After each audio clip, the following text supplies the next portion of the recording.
سلام، وقت بخیر به همه شنوندگان هوشمند پادکست بیزینس پویا. پویا عبداللهی هستم. امروز میخوام به سراغ یکی از قدرتمندترین و پیچیده‌ترین مدل‌های کسب و کار در جهان سرگرمی و ورزش برم. مدلی که یک سازمان غیرانتفاعی بین‌المللی رو به یک غول چند میلیارد دلاری تبدیل کرده. فیفا. آیا تا به حال فکر کردید که پشت صحنه جام جهانی پرزرق و برق چه موتور اقتصادی عظیمی در حال کاره؟ امروز با استفاده از چارچوب بوم مدل کسب و کار این موتور رو تکه تکه میکنیم و میبینیم فیفا چطور پول میسازه و جهان رو مدیریت میکنه. بیاید مستقیم سراغ 9 خونه بوم مدل کسب و کار فیفا بریم.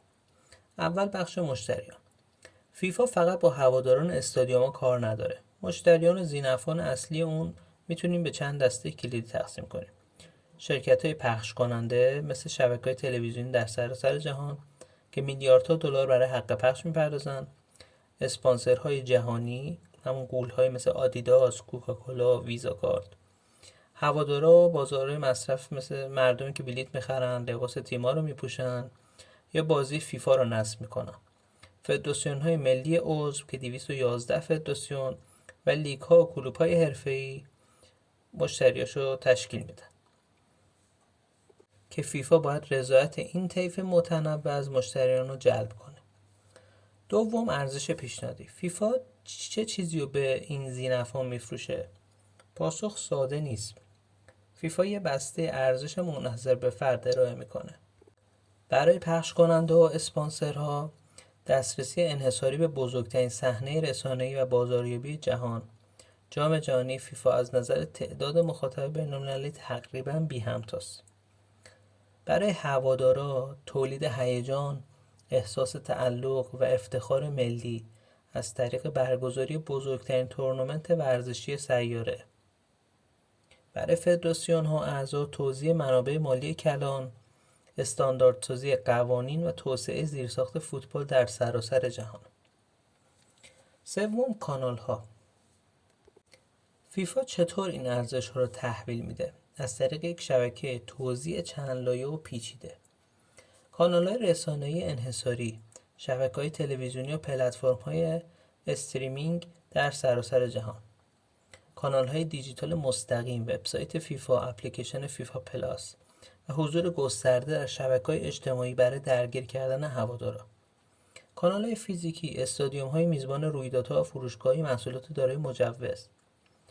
کانال‌های نهادی و حکمرانی، ارتباط مستقیم با فدراسیون‌های ملی از طریق برنامه‌های حمایتی و کمک‌های مالی. و اما فیفا چطوری با مشتریاش رابطه برقرار میکنه؟ فیفا رابطه خودش رو بر اساس انحصار، اعتماد برند و مشارکت بلند مدت بنا کرده. برای اسپانسرها و پخش کننده ها قراردادها اغلب برای چندین دوره جام جهانی با مبالغ نجومی منعقد میشه. یک قرارداد اسپانسرشیپ میتونه به ارزش بیش از 1.5 میلیارد دلار باشه. برای هوادارا سعی در ایجاد یک تجربه فراگیر و احساسی از طریق داستانسرایی حول تیم‌ها و بازیکنان داره. و حالا بریم سراغ جریان درآمدی فیفا. خب فیفا چجوری پول در میاره؟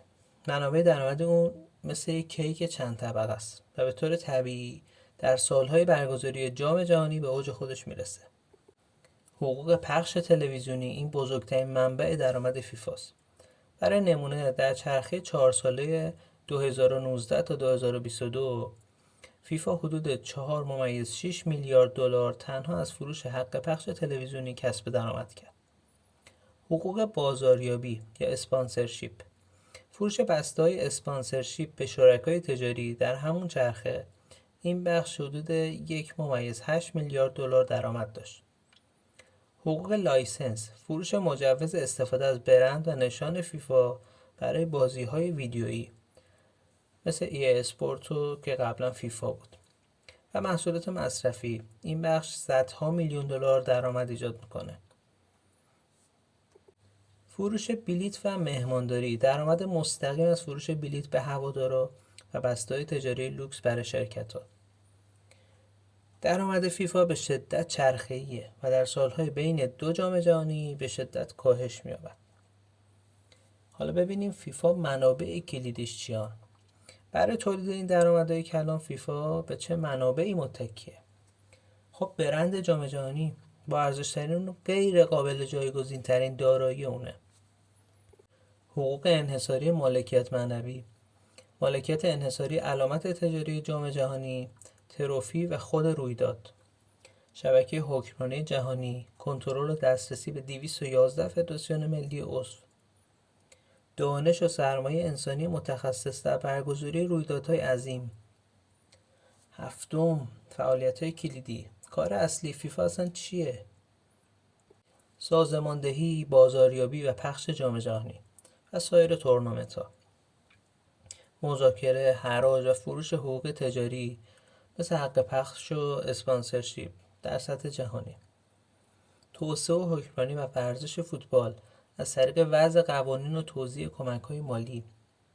حفاظت شدید از برند و مبارزه با نقض حقوق تجاری. خب تو این شرایط فیفا حتما شرکای کلیدی هم داره. فیفا نمیتونه تنها کار کنه. شرکای استراتژیک اون شامل اسپانسرهای چند ملیتی، شبکه‌های پخش جهانی، کشورهای میزبان که مسئولیت سنگین مالی و اجرایی ساخت زیرساخت رو بر عهده دارن. کنفدراسیون‌های قاره‌ای مثل یوفا و حتی شریک فناوری خودش برای تولید بازی ویدیویی.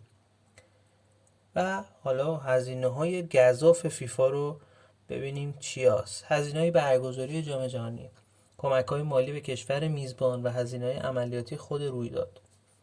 توزیع درآمد و پاداش، سهم عمده‌ای از درآمد مثلا 1.5 میلیارد دلار برای جام جهانی 2022 بین تیم‌های ملی شرکت کننده، فدراسیون‌ها و برنامه‌های توسعه فوتبال توزیع میشه. هزینه‌های عملیاتی، حقوقی و اداری فدراسیون.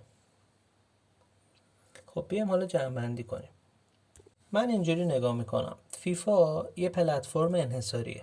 پلتفرمیه که با حکمرانی بر بزرگترین ورزش جهان، بزرگترین نمایش اون یعنی جام جهانی رو خلق و کنترل میکنه و سپس دسترسی به توجه میلیاردها انسان رو به گرانترین قیمت ممکن به پخش کننده ها و اسپانسرها میفروشه.